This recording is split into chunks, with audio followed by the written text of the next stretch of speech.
Heck deck, wet fingers, sex with singers, totally jet set the zinger. Pesky clinger next to linger in lingerie made by Ann Taylor. Handstand a standard Camaro with Santana. Banana peel slipping, I feel women in menopause. Handle these sickens, I'm Glock clicking with cheddar ball. Trampoline dick and I'm real sick and I'm better off. Kennedy tripping, I wanna become a senator. Off stance in transit, titties out, booties up. Trying to find a way to see that everybody poops enough. Who the fuck been moving up on Julia with Rufio? And I will take it to all of you with bayonets and Uzi guns. What? Something was touching me, hoping someone that wanna suck me under the fucking sea. What? Sucking it fucking D. Do you wanna do it? She said, bumblebee. Bumblebee. Bumblebee. Rolling like a tumbleweed. Tommy B. Tumbling. I think that I'm hungry. Grilled cheese. Honey B. Tell your mama what it be. I just wanna take this time to say what's up to scummy tea. Suffering. Succotash. Kick you in a fucking ass. Buffering. Suck a dick. Terrible connection. Dial up. Pile on. Entering the fire zone. Call me on a xylophone. Put a brand new style on. Pimp it out. This is it. Pimp it out. This is it. This is it. Pimp it out. This is it. Pimp it out. This is it. Welcome back to the Weedcap, guys. I am your host, Caleb. And just know in your heart of hearts that a pint of Guinness hates to fucking see me coming, especially tonight. I've had several. I've been fucking with the audio again. If the audio sounds a little tinny or a little tin canny or however you want to put it, a little Tim Curry, just know that I'm working on it. And maybe direct your hate mail at the good people at Rode who make soundboards because, again, this factory reset has been a pox upon our house and upon our family. Speaking of family, I'm here with my fiance, Lauren. Lauren, say hello to the folks at home.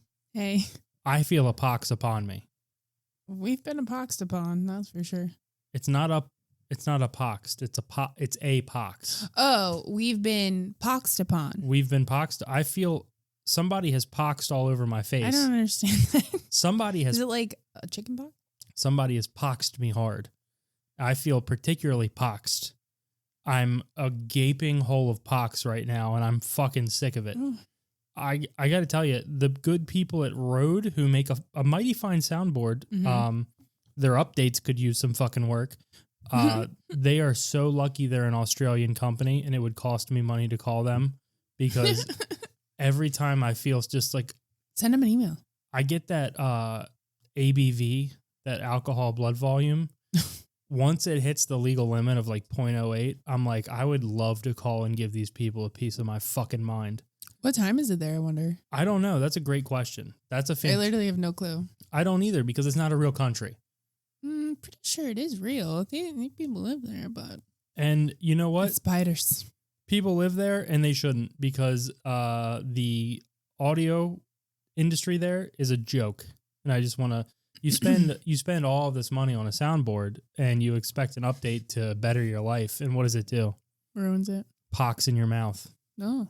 Fucking pox right in your mouth. Guys, the movie this week. No, I have a question before we get into it. Okay, go ahead. Yeah, just cut me off. Yeah, I need to. I need the listeners to weigh in on an argument that Caleb and I had earlier today. We had an argument? Yeah, it was just a small one, but basically we were talking... You said it was decent sized, but go ahead. We were talking about sandwiches, okay. And we were talking about the sandwiches that we had made, and I said that I use some butter, and you said butter's not a condiment, and I said, well, what is it then? You said it's a spread, and then I said, well, what is a spread if not a condiment? You see, this is the problem. And I just want to know if people think, what is butter if it's not a condiment? What is it? You know, this is the problem, is that you're eating like an Englishman. What the fuck is an Englishman eating? They're using butter as a condiment. I love butter. You know what brings out the flavor of a nice wheat toast? Some butter. It's disgusting. Number one. Number two, a butter is not a condiment. A condiment is poured from a bottle. A condiment is something that you go to a restaurant and you say, hey, give me a side of blank. It could be ketchup. It could be ranch. It could be blue cheese if you're a real one. I've seen ranch and blue cheese in a jar. Yeah, the Marie's or whatever. Yeah. They make a fine blue cheese. But what I'm saying is that a condiment is something that is dressing a sandwich. Butter is not dressing a sandwich. What is it doing then? Butter is placing a pox upon a slice of bread. I don't know. I guess if you think about it, butter and jam and then like peanut butter types of products. Right. And those are not, well, they could be condiments. They're So not people are putting them condiments. on burgers. They're not condiments. You've and eaten a burger. heathens do that. And let me tell you this. Do you know what the difference between jam and jelly is? Can't jam jelly up in my ass or something? Isn't that what you say? I can't jelly my dick into your ass. I can't. You could absolutely jam jelly into your ass if you wanted to. I'm not. It's none of my business what you do to your ass.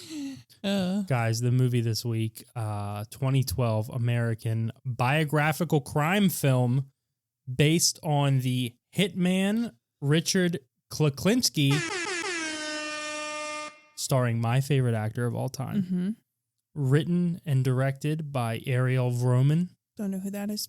That's fine. My favorite actor of all time is Michael Shannon, just so everybody knows. But it also stars an ensemble cast. Ross from Friends. If there was ever an ensemble cast, you know, because the phrase ensemble cast gets thrown around, and then you find out like the twink who gets his ass eaten in the first season of The White Lotus. They're like, oh, we've got an ensemble cast. Yeah. You might have seen fucking Beaver Huxtable over here bent over a desk getting his ass eaten in a hotel manager's office. We've got an ensemble cast. No. This is an ensemble cast. We're starting off with, in my opinion, the best actor of all time, Michael Shannon. That's okay. right. There is not a film that exists that could not have benefited from Michael Shannon. I'm not saying in a starring role. There are some roles that he's not meant for. There are some roles he's played that were a little weird. That's okay. He's an artist. Okay. He's Wasn't not- he the Joker? No. Who's that? That's that fucking guy who can't learn how to take fucking Xanax correctly. Heath Ledger. He's dead. You're thinking of either... I swear to God they made another Joker. No, they didn't. You're thinking of either Jack Nicholson, okay, Okay. Heath Ledger, Sure. or Jared Leto. Ooh. And Jared I don't think Leto it's is a any cult of leader. them. I'm No. just going to do a quick Goog. Continue naming the star-studded cast. Again, it's not my business what you do. You put Winona jam in your Ryder. ass. Winona Ryder. Winona Ryder, Chris Evans, Oh my God, yeah. It's such a weird place for him to be. James Franco, Mm-hmm. Ray Liotta before he Yeah. died, and then they continued using his corpse for those Chantix commercials, and they worked him like a marionette for like years. He's not dead. Oh, Ray Liotta's dead, but he died prior to filming those Chantix commercials 100%. Ray Liotta is dead? Absolutely. Have you ever seen those commercials where he's like, oh my God. I use Chantix to quit smoking, and it's clearly like they're working him. No, I haven't seen those, but he died in 2022? They're working him like he's a Pinocchio. He had died forever ago, and apparently all they needed to do to use his corpse for a commercial was inject his face with 50 cc's of filler because he had jowls. Wow. He looked like a prized dairy cow, and I'm no Brad Pitt myself, but I looked at that man in those Chantix commercials, and I went, when did he die? And he did in 22. Apparently, the director of this movie is a man. You said Ariel. I thought it was a woman, but no. It's a Nope, man. just a Jew. Oh. When a man, Just a Jew. this movie is based on, David Schwimmer is in this movie. Yeah, Ross from Friends. Ross from Friends is in this movie with a wicked ponytail and quite a collection of tracksuits. Yeah. That is weird. I was unsuspecting. And a crazy mustache. Everyone in this movie has a mustache. Now, I think we can both agree that my best facial hair feature, even though I have a beard, is my mustache. I can grow a pretty thick porn mustache if I Yeah. wanted to. I mean, my mustache hangs above my... As a matter of fact, I remember distinctly one time an associate of yours commented on one of our Instagram photos and said his mustache hangs so precisely over his upper lip. I remember I that. don't remember that. Oh, I put that one in the back pocket and I pull it out Sure on you tough did. days. Oh, I'm sure of it. Tough days. I get my boss is yelling at me and I go, this shit hangs so precisely. Other people are noticing and commenting. It doesn't matter what you say about my productivity, sir. I've got a great mustache. Because it's one thing to have that thought, oh, wow, his mustache hangs so precisely over his upper, because I let it go long. I know. I grow a big, thick, bushy mustache, and Lauren constantly, when I'm on top of her, brushes it out of the way so that we can continue a French kissing. So my mustache, she saw it and she felt the need to comment it, which means my mustache hangs very precisely. It Wow. hangs very nice. And I think that when I was watching this movie, I was like, oh, I would have killed it in the 70s because you were allowed not to have a chin if you had a big bushy mustache. Yes. Sure, I look like Beaker from the Muppets, but back then a lot Everybody of did. chubby guys looked like Beaker from the Muppets, but I have a mustache that, because let's be honest, my mustache doesn't stop at the corners of my lips. My mustache does what you want a mustache to do. It goes down. It arches baby. down, and I have like the Paul Rudd from Anchorman mustache, where it comes down, and then it's not a handlebar. It doesn't. There's not like a square. There's no angles to it. I don't have a Joe Namath. I don't have a Joe Flacco. My name's not Joe. I have a mustache that curls into a soft half horseshoe that stops right at the bottom of where my chin hair stops. You know what I mean? Sure. It's got a really He has nice. tried to curl it. Does not work well. You need product. I You was need wax. shopping at Urban Outfitters a lot, and I thought, well, maybe I could curl it. My mustache is not that. I have a working man's blue collar white trash mustache. Yes. I have a mustache that An looks HVAC like technician. that's correct. I've got the A HVAC. plumber. I have the mustache where you go, that guy's working overnight on 695 and he's paving lanes. Oh no. We're closing lanes so this man can pave. That's Yeah. the mustache I have. So I'm watching this movie and I go, oh, I would have killed it in the 70s. I Yeah. mean, gash-wise, I would have been... Gash-wise. Gash-wise. People would Ladies would have been riding that mustache home every night. Oh, 100%. They go, there was no Uber to call. They go, do you want me to call a cab? No, I'm taking Caleb's mustache. Caleb's stash. He's giving me a ride home. And let's just say... Caleb's stash taxi service. Caleb's taxi service, ride the mustache. I'd be going to work the next day because obviously I wouldn't shower. I'd be sleeping in a bunch of strange women's houses. And people would be like, what is that? And I'd be like, that's last night. That's last night. I'm wearing last night. They'd be like, what's that scent you're Sandra. wearing? What's that scent you're wearing, Sandra? Sandra's lips on mine. Sandra's lips. I've got Sandra's lips. Her downstairs lips. Sandra's downstairs. Now that's a fine fragrance. Oh, Sandra's downstairs. Sandra's downstairs, and I've got it applied directly to the portion The of upper mustache lip. under my nose where Yeah. it's worn off from friction. Right. Yeah, it doesn't connect there. Sandra took a ride. So this movie is about Richard Kuklinski. Yeah. Now, if you don't know This is a real story. Richard Kuklinski, a low-level criminal, because we're going to get into that. Okay, that's number one. Okay. Now, before we get into the movie, I want to talk about when I was probably 11, my grandfather had a book that he would leave on his not nightstand, but the lamp beside his recliner. Was it a porno book? No, it was the Iceman. It was Oh. this guy's story, and I read it. I read the whole book. Oh, I didn't know he had a book. Yeah, it was chronicling his life, and I read it, and I would be terrified Of the Iceman? of the Iceman because But he was in jail. No, I know, but I was young. He used to watch America's Most Wanted. I would get scared. So Yeah, reading obviously. about, because this is what happened is in that book, he claims that he not only did all these horrible things. Now, first of all, Richard Kuklinski, we're gonna dive into the movie, but we're also gonna dive into the real man. Yeah, I need to know. I didn't know it was a true story until the very end. I was like, what the fuck? And Caleb's like, yeah, it's a true story. He just drops that bomb on me. So Richard Kuklinski's born in New Jersey into a really abusive household. So his mother and his father would A Polish household. Yes, a Polish household. And it was a Polish household because their light switches were upside down. You would turn them down to turn the lights on. I honestly have no idea anything about the Polish culture. I don't know what... Are they the ones with the lederhosens? No, those are Germans. Now, the thing about Polish people is they're widely made fun of, Why? So, well, because there was an incident with the Polish Navy. Now, so the new Polish Navy, which is their current Navy, they're called the New Polish Navy. Okay. They have a glass bottom boat. It's a warship, but they have a glass bottom on it. Why? So they can look down and see the old Polish Navy. That's funny. Thank you. You didn't make that up. No, I didn't. So another Polish trope is that their cars have square wheels. Are they just dumb? Yeah, they're widely, and this is not, I'm perpetuating a stereotype here, but yeah, the Polish people as a whole are widely regarded as retarded. Oh. Yeah.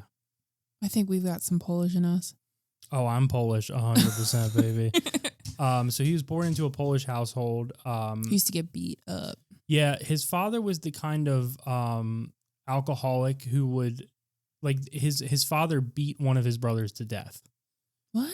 Yeah, they didn't talk about that in the movie. No, but in real life, his father really beat, disciplining, quote unquote, his brother, killed him. Beat him so hard that he just fucking died. So both of his parents were alcoholics. His father would drink and make outrageous claims, like he invented the question mark, things like that. So he was like your father. My father would drink and make outrageous claims, like he was in love with the transvestite that he brought home. No, he would make outrageous claims like aliens are real. I saw one the other day, man. Aliens are real. My father's retarded, but aliens are real, and he's retarded outside of that. We want to separate the aliens from the rest of it, because that we do believe. And he believes in Bigfoot, as do I. You want to know my father's?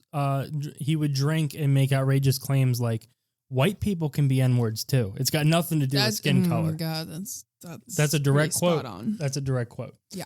So his father beat the shit out of him and his brother. His one of his brothers died. Surviving brother. The other brother's in jail. The other brother was serving a life sentence for raping and murdering a 12-year-old girl. Which they didn't go into that story. Is there more on that? Like, why did he do that? So in real life, because he was raised in an abusive, they both had extremely violent tendencies. Traumas, right. And Richard Kuklinski dealt with it by becoming a hitman for the mob, depending on who you ask. Right. And his brother dealt with it by raping and murdering a 12-year-old girl by throwing her off of the top of an apartment building and then threw her dog off too. Yeah, it's not good. Yeah, because in the movie, he's like, the dog?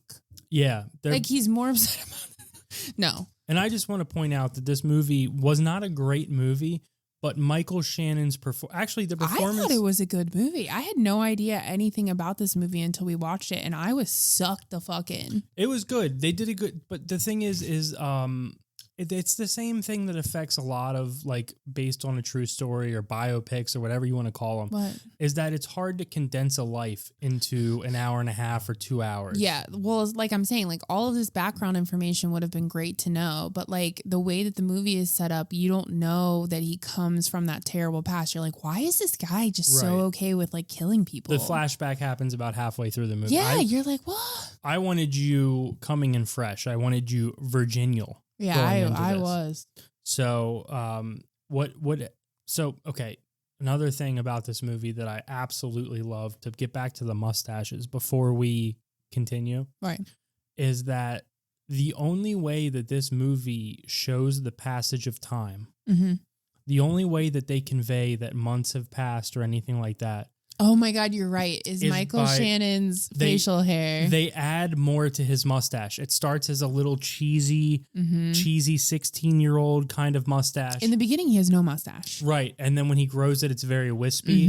Then it becomes a full-blown, but straight, like Mario porn stache. And like a tiny little tiny soul sliver patch underneath. Then it turns into mine, which is the half horseshoe mustache. Right. That's where it looks the best. Thick. Then it turns into a full-blown horseshoe, Joe Namath, Joe Flacco 2011 playoff run mustache. And then it turns into a goatee. And then after that, they show him shaving, and it's back to square one. He's back to the mustache. Yeah. So the only way that they then at the very end, he's a full bearded bitch. Yeah, at the very end. We'll get into that. So the whole movie, the only way that they thought to convey passage of time was to just add bits to Michael Shannon's mustache. No, for real. Like in this movie, he has kids with Winona Ryder, and they go from being a baby to 16. We don't know. I don't know what happened, but like the next scene, they're born and then they're old. Right. So, but I just want to, again, the movie, the mustaches. The movie has a plot where it follows this man for like 25 years. And that's so hard. And I genuinely mean this. It is also hard to get the actors to portray the ages and everything. Because like, what the fuck are you going to do? Well, luckily, Michael Shannon has the kind of boyish face that without facial hair, he comes off very young and very lively. Are you serious? And you start adding facial hair to him and he becomes haggard, and right in the middle, which is what I'm currently channeling, he becomes very handsome. He becomes very dashing, very striking, very, very handsome. Very handsome. Wow. But it is He's hard. got a weathered face. And every biography movie or a movie that displays someone's life is like this, because it starts so young and you can't condense that many events, especially in someone like this where they're doing so many things. Yeah. They're, it's not like a musician thing where it's like you can pick up, they do these fucking musician biopics and they pick up each album. You know what I mean? And like, oh, we went from this album to this album, one, and now at this time this band member left and we got this guy or exactly. whatever. Yeah. This is like, hey, this guy did a lot of killing according to him. There's a lot of stuff that just gets lost in the wayside. I have one question. Why do you keep saying like according to him? Allegedly. We're gonna get into it. In the movie, it seemed like he did it. Let's get through we're gonna go through the movie real quick, and then we're gonna get into the real man. Is that fair? Yeah. So Michael Shannon did a fantastic job. Winona Ryder did an okay job. I hated the bitches who played his daughters. I would have liked a little more Hitman's wife. She didn't know he was a hitman. Again, we're going to get into that because in real life she did. Oh, well, in this movie, she acted like she didn't know shit. They took a lot of creative liberties. James Franco, we'll get into his performance. Ray Liotta played the same character he plays in every fucking movie, which is a New Jersey crime boss, but he plays it well. No, sometimes he's a New Jersey detective. I think in one movie he was like a cop. I remember him being like a cop or detective, but he still plays that tough guy with the fucking accent and the guns. That's what happens. You book Ray Liotta for a movie, and then you flip a coin, and you go, "Is he going to play the cop or the mobster?" Yeah, no big deal. That's true. He does it well. Let's not. Ray Liotta is like a offensive lineman in football. There's no glory. They're not the quarterback. They're not scoring points. But he's in the trenches and he's doing the work. You know what I mean? He's dead. Well, not anymore. Chris Evans. No, he is dead. No, but I mean, he's not doing the work anymore. Right. Chris Evans has a great performance in this. He plays Mr. Softy guy. David Schwimmer, even in a dramatic role, played it very well. I personally, you probably don't feel this way because I know that you have not watched as much Friends as I have. I haven't watched any Friends because it's I literally sat down and tried to watch it when we first started dating because you were like, oh my God, when I was in college, this is all I watched. Yeah. And I was like, oh, maybe it's something we can talk about. And I sat down and I tried to watch 5 minutes and I just turned on Seinfeld. Yeah. Well, I also watched it growing up. Like my parents watched it in real time. So like I would watch it with them. So like it's nostalgic a little bit for me too. So that's fine. 100%. I have watched so much Friends that I can't see. That's not true. Rachel, what's her name? Jennifer Aniston, that bitch. I can see her in other roles. I only see her as the stripper from We're the Millers. Yeah, that's what I'm saying. But she played that role well that now you wouldn't even know. I can't see Ross as anything but Ross. David Schwimmer is going to be Ross. He sounds like Ross. He looks like Ross. He's going to be Ross. Well, they didn't do him any favors with that monkey that he had while he's wearing the tracksuit and the ponytail. He had the capuchin monkey from Friends with him in this movie. Like, what the fuck? And I didn't think that was a wise choice. I thought that was rather gauche. I also feel like he only had like 10 lines in this whole movie. Yeah, but he had a very integral part. So he's an important part of the movie. I'm just saying, like, I'm trying to think back to when he spoke, and I feel like that's on purpose because a lot of people are like me. They associate his voice with Ross from Friends. So let's go into the movie real quick. The movie opens. They do a really good job of kind of back framing him. They don't get into the childhood right away. We pick him up as like a 20-year-old. Mm-hmm. Going on his first date with Winona. Going on a date with Winona, and he's not talking. They kind of put him into like this shy, weird, autistic category. Yeah. And he does have the tattoo of a Grim Reaper on his hand. Yeah, and when she asks him about it, he goes, oh, some sort of devil. Yeah, he's like, it was some sort of devil. But this movie and Michael Shannon's performance does a really, really good job of humanizing this person who's a hitman, because he's like, I guess I just wanted to seem tough. Obviously, I'm not a tough guy. Right.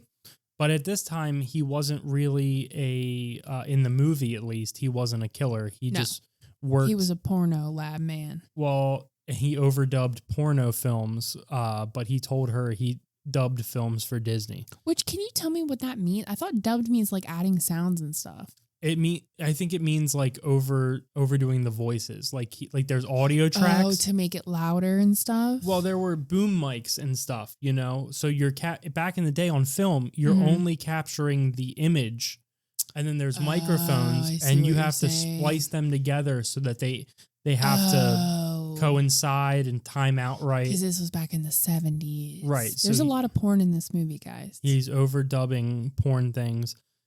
He goes on a date with her. He puts her in a car. No big deal. He goes to a pool hall where he's going to, he's betting a guy. He's trying to like not hustle, but gamble on He's pool. trying to hustle. He's good at pool. He's very good at pool. And the guy's like, yeah, I heard you're dating Deborah. And he's like, yeah, what about her? How do you know Deborah? Deborah. Oh, Deborah. Deborah. And the guy's like, oh, good luck getting your dick in Deborah. Yeah. And that Michael Shannon was not. Right, because he's like, yeah, my buddy dated her and he tried to fuck her and she said that she was waiting till marriage. So good luck putting your dick in her. And the guy tries not to pay him. Yeah.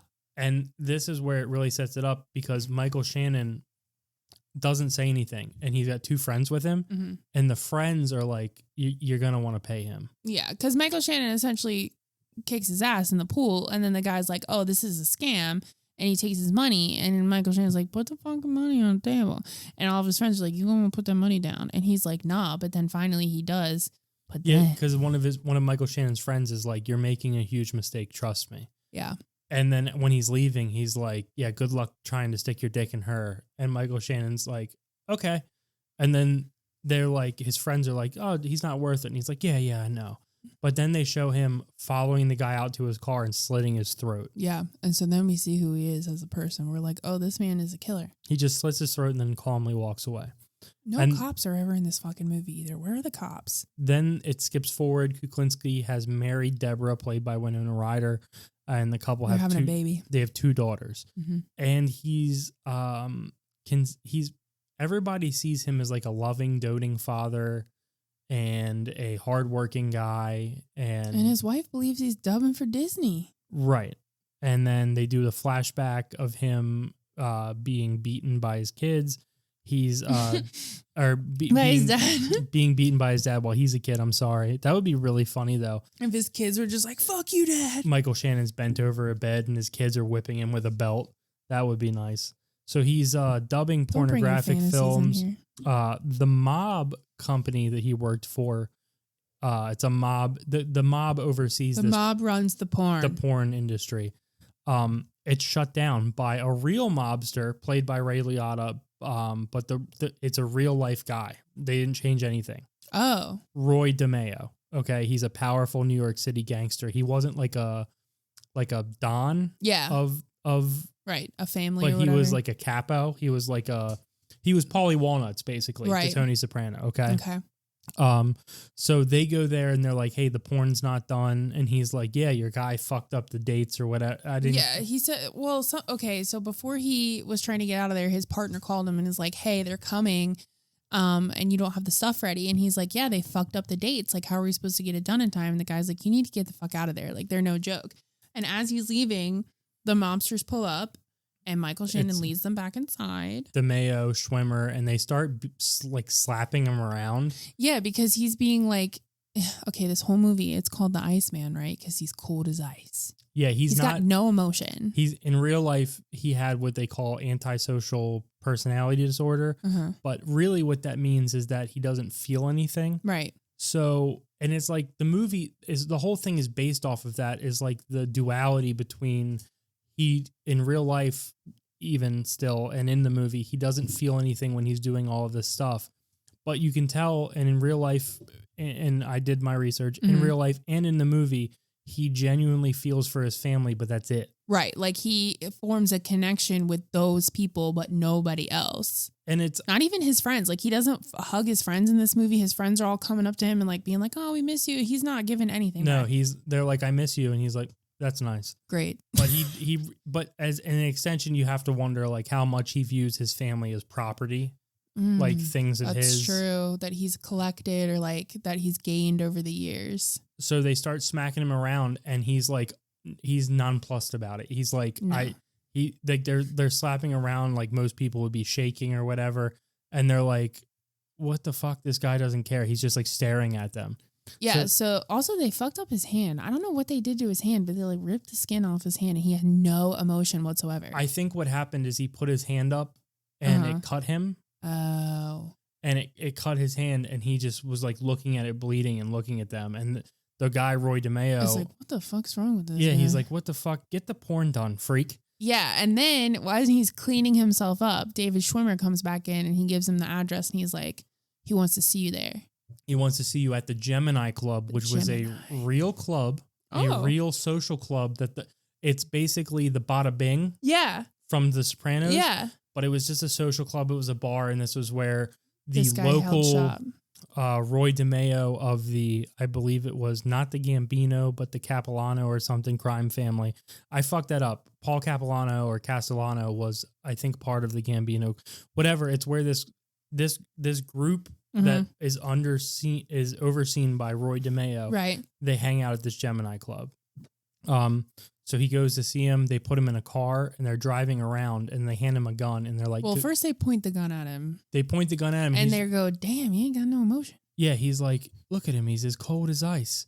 And he's like, why aren't you scared? He's like, I don't know. And they're like, don't you have anything you care about? He's like, I'm married. And they're like, so why do you act like you don't give a shit about anything? And he's like, I don't know. He's just like, he's autistic. Right. I mean, the guy, and also he's got a lot of unhealed trauma, clearly. Right. So then a homeless man comes up and bangs on the window. They shoo him away and then they hand him a gun and they're like, go kill that guy. That's your initiation. He doesn't say anything. He's like, okay. He gets out of the car. Let me tell you something really quick. Yeah. I thought that he was going to take that gun and kill the guy's henchman because the guy's henchman was rude to the bum at first. I don't know what this character's name is. He's just like a bald guy who's like David Schwimmer's like, I don't know, other guy. But yeah, so I thought he was going to kill him. Okay. Did you not think he was going to go there? For a minute I did because it was like, 100%. He was like pissed at the way he was treating the bum because you could tell. He's the guy. He felt a little bit of empathy because he was like, Yeah, 100%. It seems like he goes over, he sits down beside the homeless man. He starts talking to him. Then he asks him for a smoke. A drag of his whatever. He goes, what are you smoking? The guy goes, Camel Unfiltered. And he goes, great. And then he shoots him like 3 times in the Literally chest. takes the gun and like shoves it in his chest, shoots him 3 times and then runs away. Yep. Crazy. So after that, montage happens. He's taken into Ray Liotta's crew. He's a contract killer for them. So he's ordered to kill a man who betrayed DeMeo, Ray Liotta, which is played by James Franco. Now, this is a real story that he told. He went to kill this guy, and James Franco played the role beautifully. Yeah. He gets down on his knees and starts praying. And Kuklinski has Michael Shannon. We're just gonna intertwine these names. You're just gonna have to get used to it. Okay. They're gonna be so interchangeable. We're stoned. We're drunk. We're having a good time. So he's like, do you really believe that God's gonna come save you? And he goes, yeah, I do. He goes, then keep praying. And he's like, I'm gonna wait to see if I feel something. Yeah, he's like, yeah, I'll give you some time to pray. Let's see if God comes down and stops. And James Franco's praying for 2 minutes in the movie, but in real life, he let him pray for 30 minutes. He let him pray for 30 minutes. And then oh my God, looks at his watch and he goes, yeah, I don't feel nothing, and shoots him. And then he discovers a teenage girl in the closet and he's enraged. He's like, he won't kill women or children. Right. I don't know why. No, he won't. His motto, his credo. Yes. So he finds a teenage girl in the closet and he's like, get your fucking clothes on, whore. Like, what the fuck are you doing? How old are you? And the girl's like 17. And then you can tell he's pissed. Yeah. He's like, fuck. He's like, fuck, get your fucking clothes on. So he's taking her out of the apartment building because they're in like Times Square. Yeah. He's taking her out of the apartment building. And as he's walking her down the stairs, a guy played by Chris Evans comes through and he's dressed in like a cleaner or something. A boiler suit. Yeah. And he's like, he says, better hurry up or better. He goes, better hurry, Polak. Yeah. And Michael Shannon stops for a second, like looks at him. Because Polak is the name that his guys call him. Right. Ray Liotta or whatever. They gave him the name Polak because he said he was Polish. They're all Italian. His last name's Kuklinski. They're like, oh, so he goes, better hurry, Polak. And as he's dragging the girl out of the apartment building, it blows up. Yeah. Right? So he's like, what the fuck? And then he lets the girl go. Yep. And then this guy. The guy goes, let's take a ride. So he gets in his Mr. Softy, which is an ice cream truck from the time. Right. He gets in and the guy's like, Kuklinski's like, who the fuck are you? And he's like, DeMeo hired me too. I guess he didn't want to leave any loose ends. Yeah. And then Kuklinski's kind of pissed that somebody was like stepping on his toes. Yeah. Because he's like, who is this guy? I've never met you. And then Chris Evans is like, well, it's about time we meet. Like, I've heard all about you. Yeah. And he's like, I don't know. He's you. like, didn't you do so-and-so by feeding him to rats or something? And he's like, yeah, that was me. But then Mr. Softy starts chasing the girl as he's she's like, driving you can't away. leave any loose ends. He's like, she saw my face. And fucking Kuklinski, to his credit, Michael Shannon, very handsome, pulls out a gun and he points it at his head while they're driving. And he tells him to stop. He's like, you're not going to kill this kid. And Mr. Softy is like, we gotta. He's like, we're going to kill her. And Kuklinski's like, I'll blow your fucking brains out right now if you don't stop this truck. And the guy's like, no, you won't. And then Kuklinski shoots right in front of him through the driver's side window. And the guy slams on the brake and he's like, what the fuck? You're fucking crazy. You owe me a window, Pollock. You owe me a window, Pollock. So then he just leaves. Now, DeMeo is involved in a dispute with the quote-unquote Cali cartel, which is real because David Schwimmer, that fuck. he set up a meeting to buy a bunch of cocaine, and when they presented him with the cocaine, he killed a bunch of their henchmen. Yes. Right. So, Well, first thing first, he was going around using Ray Liotta's name, which not cool. He was pretending like he was his son. Come to find out, Ray Liotta kind of raised him from when he was little. Right. But he's like, you can't be using my fucking name because you're getting yourself into weird shit, and I don't want to be associated with that. So David Schwimmer's already kind of on thin ice with the mob. Yep. And then Kuklinski gets summoned to the Gemini Club, and he's eating a steak. He's like just eating a steak and Ray Liotta's like, what about you leave any loose ends? And he's like, yeah, I wasn't going to kill her. She was 17. Yeah, and he was like, yeah, no, you needed to kill her. He was like, you needed to kill her. I can't take any heat on this. You can't work for me anymore. Yeah, he gets fired. He's- Also because the Cubans were after him. The Cubans are after him. And then he goes like, he pulls out like 4 $20 bills. No, seriously. I thought it was hundreds. Was it not? Even still. He's like, this should hold you over. He's like, this will hold you over so you can work again. And Kuklinski's like, what the fuck? Like, I'm making like $30,000 in the 70s per hit. Yeah, for real. Like $30,000 potentially like every other week or something. And he's trying to buy a condo in Atlantic City. They're trying to live the lavish life. Well, he's not trying to buy a condo. What are you trying to do? He's trying to buy an apartment building to be a landlord so that he doesn't have to. That's the whole thing. And that's not real. That's just from the movie. In the movie, they frame him as he wants to get out of contract killings. He just wants to be a landlord. He just wants to make enough money for him and his family to be able to live the rest of their lives with no. Right. So then he reaches out to Chris Evans, Mr. Softy. Well, first he goes through a lot of anger issues when he's not able to kill. Like he almost beats his wife. Remember, he chased after those people in the car because they cut him off and told him, fuck you and fuck your family. Right. Yeah. And that's another thing. Yeah. He doesn't take any disrespect to his wife or children in the movie. But he's going crazy without killing. So then he makes a deal with Mr. Frosty. They'll start killing people together. And Mr. Frosty, because he hasn't been decommissioned, he takes the money, 50% of it. He split it with the splits it with the Pollock, Michael Shannon. Michael Shannon's killing the people. And then they put them in freezers and like drain their blood or something. Right. So, but he's having trouble containing like his inner rage, you know? And then DeMeo's boss, Leo Merckx, who's just an old gangster, hires Mr. Freezy to kill one of Mr. Softy. They call him Freezy, but... Yeah, he's in a Mr. Softy truck. Right. His name is Freezy because he's driving the ice cream truck. Right. So this is where Kuklinski starts using cyanide, sprayable cyanide in a bottle. Yes. And he's just spraying it on people to kill them. So he goes to this old mobster hires a hit on one of Ray Liotta's henchmen, not David Schwimmer. No, it's the other guy, the bald guy that we all thought Michael Shannon was going to kill earlier. And for me, this is the... who is that? I'm going to look that guy up. For me, this is the maybe the best scene in the movie because they're in like a disco club and Mr. Softy and Michael Shannon go there. And Michael Shannon, this hardened killer who's not shown as having any sort of sense of humor or anything throughout the whole movie, has to disco dance his way across the floor. Yeah. And he's doing to like get close enough. he's to doing him. like the arm roll and he's like bopping through the dance floor. Yes. And then the guy goes, Polak, what are you doing here? And he sneezes on him, but he actually sprays him with the cyanide. The guy has a heart attack and dies, right? So then as he's leaving the club, he runs into one of his friends who recognizes him. right. And he's like, fuck. Yep. And the guy's like, I need work. And he's like, what do you want from me? I gotta go. Yeah, like, what the fuck do you want from me? This guy was in The Sopranos. Yeah, it's Artie Bucco from The Sopranos. Yes. Oh my God, you're right. Yes. Artie Bucco. This whole time Yes. I was staring at him like, I've seen that guy somewhere. Did you burn down my fucking restaurant, Tony? Oh my God, Yeah. you're so right. So DeMeo comes to Kuklinski's house. It's his daughter's sweet 16th birthday. Yes, And he goes he's wrote out. her a beautiful poem. Yeah, he goes, roses are red, violets are blue.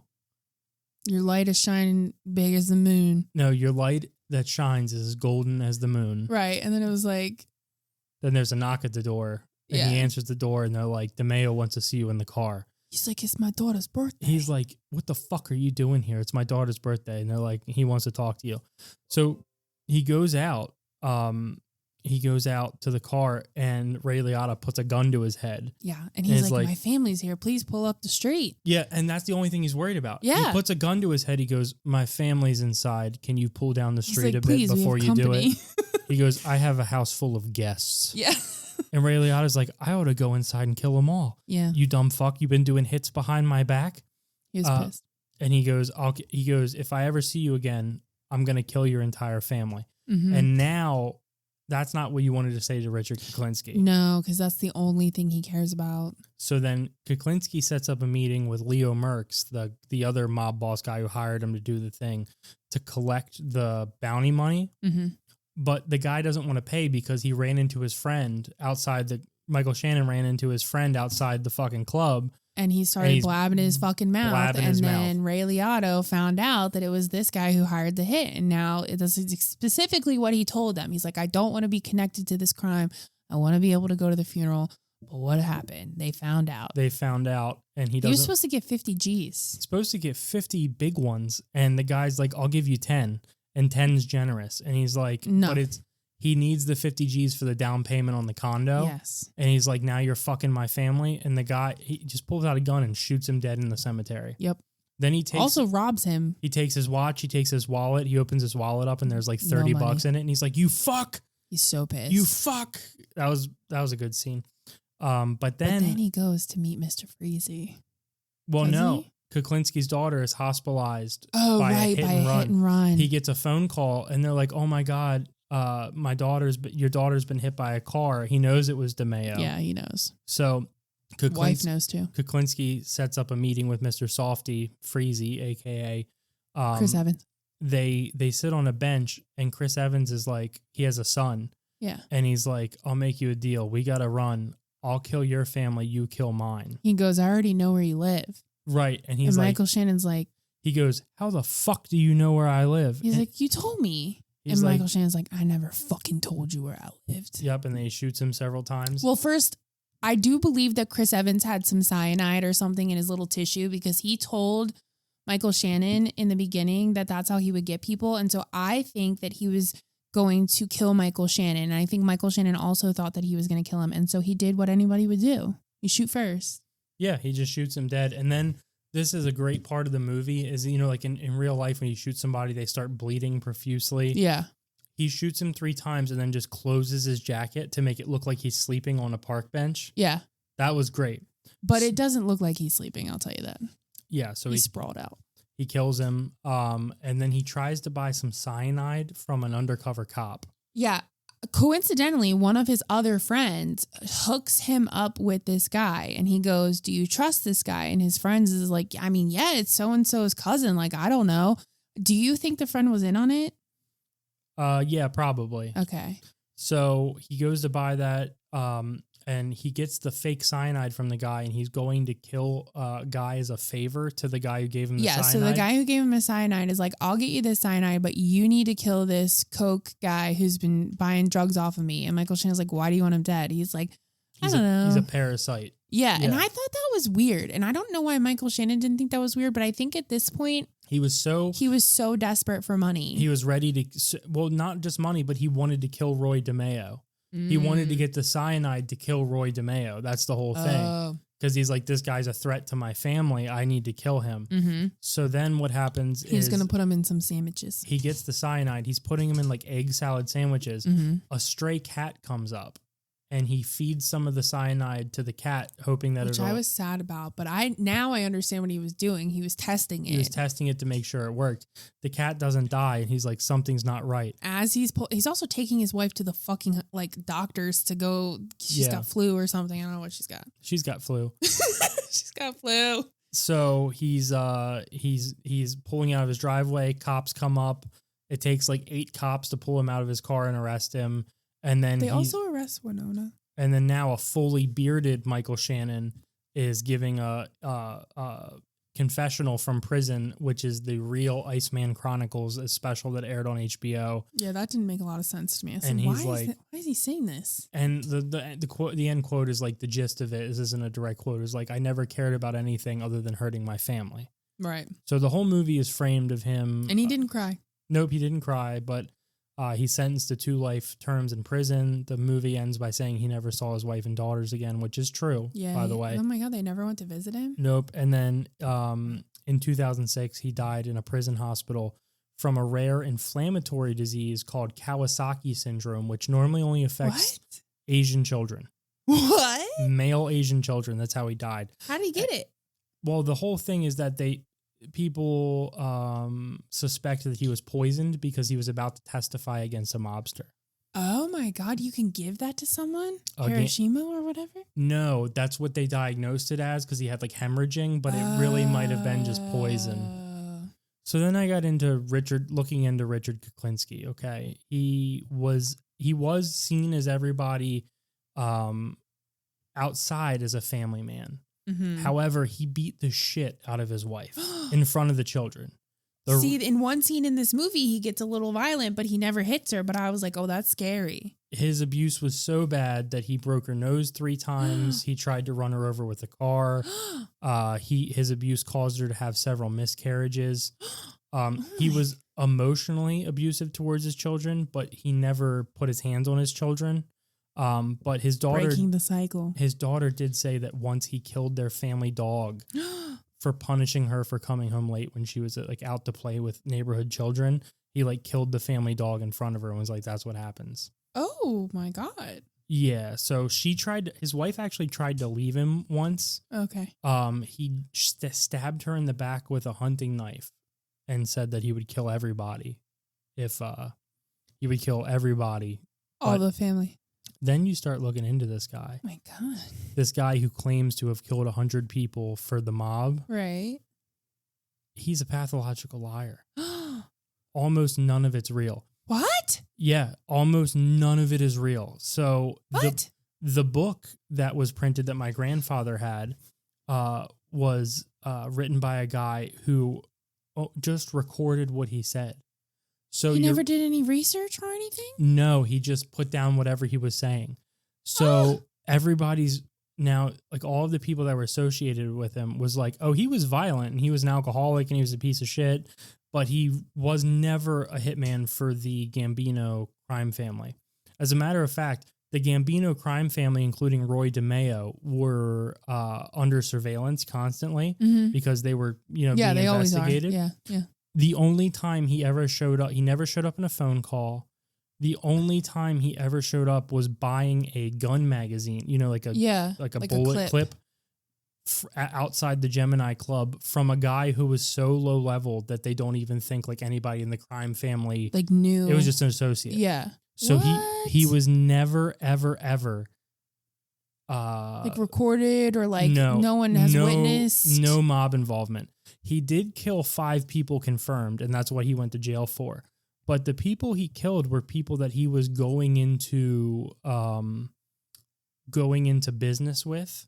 What? Yeah, like he would set up to go into business with them, and then he would kill them and take their money. He was just a con man, right? Oh my God, and he conned his own story. He did kill someone that he was going into business with by feeding them a hamburger laced with cyanide. So that's where all this comes from. But he would go on to say, he would go on to say that he killed Jimmy Hoffa. Which we know he didn't. No, Jimmy Hoffa was killed in Detroit. Right. And he was in New Jersey. Oh He my would make God. all of these outrageous claims like he killed these famous mobsters. He claims to have killed Roy DeMeo. Roy DeMeo has since another mob person has come out and been like, no. And then I read a quote that really explained it to me. What? It was like, the mob is full of people willing to kill. Why would they hire an outside person and pay them when there's hundreds of people who would do it for free? That's so true. Also, I think you have to kill to be in the mob. Why would they just initiate this random person? Right. So he was just a fucking liar. Wow. He just lied about everything. And he did kill people, but like all of the people who have since come out, and there's a bunch of them. Right. There are a bunch of people who've come out who were in the mob and were like, and now doing like testimonials and stuff. Yeah. They're like, we have no fucking clue who this guy is. Oh my He God. took credit for a bunch of murders, and nobody, when they were in the mob at the time, would be like, no, I killed that person, because they'd go to jail. Right. Right. So he just capitalized on that. And then in jail, he was like, oh, I need to make money for my family. So he spun this guy a web. And Wow. and then I have a list here of all of his outrageous lies, if we'd like to go through some of them. What the fuck? He says he once killed 400 days in 1 year. Since he traveled so much between Japan and the USA, the time difference added up and made it possible. Okay. All right. He was supposed to be the representative sponsored in a series of grills that were going for sale, but he missed the call, and they got George Foreman next, and it became the George Foreman grill. He was approached to play bass for Metallica and the Rolling Stones. Oh, I didn't even know he played bass. Both bands have refuted this many times. He was scouted out of high school to play for the Yankees and the Cincinnati Reds. Does he play baseball? I don't know. He partied with John Belushi in 1986. The only problem is John Belushi passed away in 1982. Yep. That Elvis was a fan of his, even though Elvis had died before. Oh my God. A fan of what? These are all lists of lies that Hulk Hogan has told. Oh, I But was I'm- like, what the fuck? I was like, what is he a fan of? These are all lies that Hulk Hogan has told that Why is Hulk Hogan telling these lies? I don't know, because Hulk Hogan's also a pathological liar. I just thought it'd be fun Is to he tell you. really? Yeah. Oh, yeah. He says he wrestled 400 days in a year, going back and forth. There's 365 days in a year if you don't I'm know. well aware of how many days are in a fucking year. Okay, excuse me. Hulk Hogan. It was supposed to be Wow. the Hulk Hogan grill instead of the George Foreman grill. Okay, that I could see. Yeah, I mean, Because wasn't George Foreman a wrestler? yeah, Imagine, hey there, he brother. was a boxer. Oh, hey there, brother. Do you want a grill Do you with want no a- grease? Do you want a delicious charcoal taste right in the comfort of your kitchen, brother? What a shame. When it comes crashing down and it grills inside. Is that his theme song? Yeah. But there was a real criminal in this movie. Someone who actually committed crimes in this movie. James Franco. Well, his crimes were a little different. And as a matter of fact, when they go to James Franco's apartment, he's with that 17-year-old girl. I said, wow. And he's doing one of his patented James Franco acting classes Mhm. where she has her top off and he's shooting a camera at her. James Franco played himself in this movie. Yeah, that's what I was thinking. I was like, He's- no wonder he likes him young. Giving this girl a little acting class, if you catch my drift. Yeah. There was a real criminal in this movie, though. Who is it? Keep going. Keep guessing. It was Winona Ryder. Oh, She stole... she's a crazy bitch. She stole $5,500 worth of designer clothes from Saks Fifth Avenue in Los Angeles. I did know that. Well, I'm just saying. So that's kind of where I top Crazy, out because with you know the, she's got money. with the Iceman here. Last night I went down a deep mob hole reading hate when about that all the real happens. people, and all of the real people all on like their Wikipedia pages being like, Richard Kuklinski takes credit for this murder. No one remembers him being there or even knows who he is. Wow. But I do think that Michael Shannon did a really good job in this film, and I would watch it again strictly to see Michael Shannon. Wow. That's the Iceman, guys. What would you rate it out of 10? The movie, Mm-hmm. I would give it a solid 7 out of 10 because of the performance of the cast, not so much the plot, Yeah. but it's really like a scene by scene. Mm-hmm. You're enthralled. Yes. But not a lot there's a lot of plot holes. There's a lot of giant gaps, Mm-hmm. but the individual performances in the scene, quite frankly, make my pussy wet. What about you? I was going to say a 7. You're wet too. You're not soaked, but like it's sliding in easy. Sure. 7 out of 10. It's sliding in easy, guys. Sure. Guys, this has been the Weedcap. Thank you for listening. We love you. Watch this movie. Watch this movie. Let us know what you thought of it in the comments on Let us know either if butter's a condiment. Spotify, YouTube, Instagram. Apple Podcasts, Instagram. Let us know what you thought of this movie and if you think butter is a condiment. Thank you. Thank you for listening. We love you so much, and we will see you next Monday. Bye. Oakley dokley bokley. Oh, this shit is way too dope for me, bro. Hold 'em and told 'em it's gold in its own. I got holes all over the globe, hold 'em to close. Yo, tiddly wink, totally think like a black light. Sit on a sink so you can sing till the bagpipe. That's right, open your mouth. Totally fat, right? Looking like I'm glow in the dark, holding a flashlight. If you know what I'm talking about, blink once. Shout out to the women in the crowd that drink cum. Merlin, Farms, chill zone. slushies, How you gonna tell me that you still don't love me? lovely. 1/5, Sugar in a cup of tea. looking like a punk bitch. You could never fuck with me. Love fits, Buckle in, make a bed. tuck 'em in. Tough until I take piano wire to his double chin. Lucky 666. Looking like a fucking bitch. I don't know what's up with you. You don't know what's up with this. Trouble is, fun as this really might be. Y'all can never body rock a mic like me.